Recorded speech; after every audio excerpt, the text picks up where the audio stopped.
안녕하세요. 혹시 극비 정보기관의 내부 파일 전체가 갑자기 인터넷에 쫙 공개된다면 어떨지 상상해 보신 적 있으세요? 2025년 8월에요. 북한의 국가지원 해킹 조직이죠. 이 킴스키에게 정말 비슷한 일이 벌어졌습니다. 오늘은 바로 이 킴스키 역해킹 사건을 좀 깊이 파헤쳐 보려고 합니다. 세계 최대 해킹 컨퍼런스 데프콘에서 세이버와 사이보그라는 해커들이 폭로한 사건인데요. 무려 8.9기가에 달하는 킴스키 내부 자료가 유출된 거죠. 저희가 살펴본 보고서랑 기사들을 토대로 이 사건이 대체 어떤 의미인지, 킴스키의 실체, 또 대한민국 시스템 침투가 얼마나 심각했는지, 그리고 이게 국가 안보와 바로 여러분의 정보에 어떤 영향을 미치는지 한번 집중적으로 들여다보겠습니다. 자, 그럼 한번 시작해볼까요? 정말 영화 같은 이야기인데요. 데프콘 발표 내용을 보면 해커들이 킴스키 소속 해커 킴이라는 사람의 워크스테이션이랑 서버를 해킹했다면서요. 그래서 8.9기가나 되는 내부 파일을 빼냈다니 국가지원 해킹 조직의 속살이 이렇게 드러난 건 처음이라고 들었어요. 네, 맞습니다. 이게 단순히 정보가 좀 샜다 이런 차원을 넘어서는 거죠. 킴스키가 실제로 어떻게 작전을 하는지, 어떤 도구를 쓰는지, 내부에서는 어떻게 소통하는지, 그들의 운영 실태 전반을 볼 수 있게 된 정말 전례 없는 그런 가시성을 확보하게 된 겁니다. 물론 방어하는 입장에서는 엄청나게 중요한 정보죠. 하지만 동시에 위협이 얼마나 구체적이고 심각한지도 명확히 알게 된 거고요. 가장 좀 충격적이고 우려되는 부분은 역시 대한민국 핵심 기관들이 얼마나 많이 또 얼마나 깊숙이 뚫렸는지 보여주는 그런 정황들인데요. 구체적으로 어떤 것들이 좀 드러났나요? 유출된 자료들을 보면요. 예를 들어서 외교부 이메일 플랫폼, 그 캐비라고 하죠. 그거에 전체 소스 코드가 들어있었습니다. 네, 전체 소스 코드요? 네, 시스템 구조가 그냥 다 드러난 거죠. 그리고 또 국군 방첩사령부, 여기 이메일 계정을 대상으로 한 피싱 공격 로그 같은 것도 발견됐고요. 그러니까 외교 안보에 정말 심장부가 공격받고 있었다, 이렇게 볼 수 있는 거죠. 여기서 진짜 논란이 뜨거울 수밖에 없는 지점이 바로 중앙선거관리위원회 선관위 관련 내용 같아요. 스포.go.kr 같은 선관위 관련 도메인을 공격한 정황, 심지어는 투개표 시스템에 접견하려고 시도한 기록까지 나왔다고요. 근데 선관위는 그동안 계속 부인해왔잖아요. 외부 해킹 시도나 성공한 적 없었다, 이렇게요.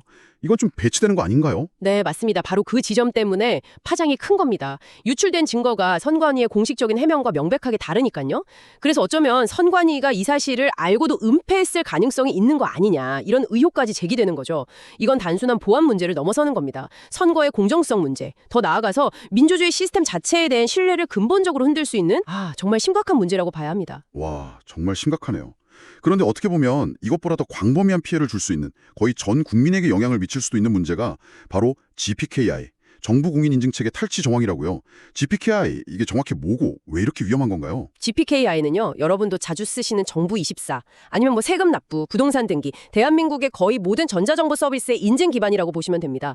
그런데 이번에 유출된 자료에 뭐가 있었냐면 탈취된 GPKI 인증서가 있었고요. 그 비밀번호를 알아내려고 특별히 만든 맞춤형 해킹 프로그램이 발견됐어요. 심지어 그렇게 해서 알아낸 비밀번호 목록, 예를 들면 유니크리아 1, 2, 3 이런 식으로 실제 쓸 수 있을 법한 그런 목록까지 포함돼 있었던 겁니다. 잠깐만요. GPK 인증서 자체가 넘어갔고 비밀번호까지 알아내려 했다는 건 그럼 정부 서비스를 이용하는 거의 모든 국민의 디지털 신원 정보가 북한 손에 넘어갔을 수도 있다, 이런 뜻인가요? 바로 그 점이 제일 무서운 겁니다.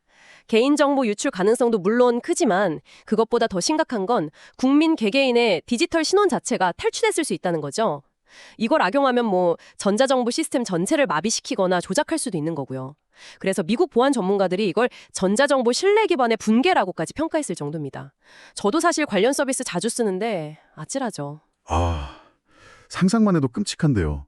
김수키가 사용한 구체적인 해킹 도구들, 이런 것들도 많이 공개되었다고요?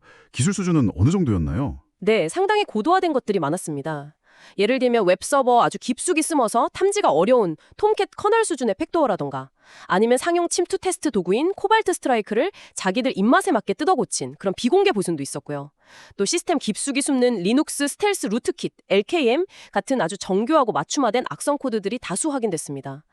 이런 건 탐지하고 제거하기가 굉장히 까다롭습니다. 그뿐 아니라 피싱 공격을 관리하는 인터페이스, 또 VPS 서버의 루트 권한을 갖고 있었다거나 구글페이로 VPN을 구매한 기록 같은 운영 세부 정보도 나왔다고 하고요.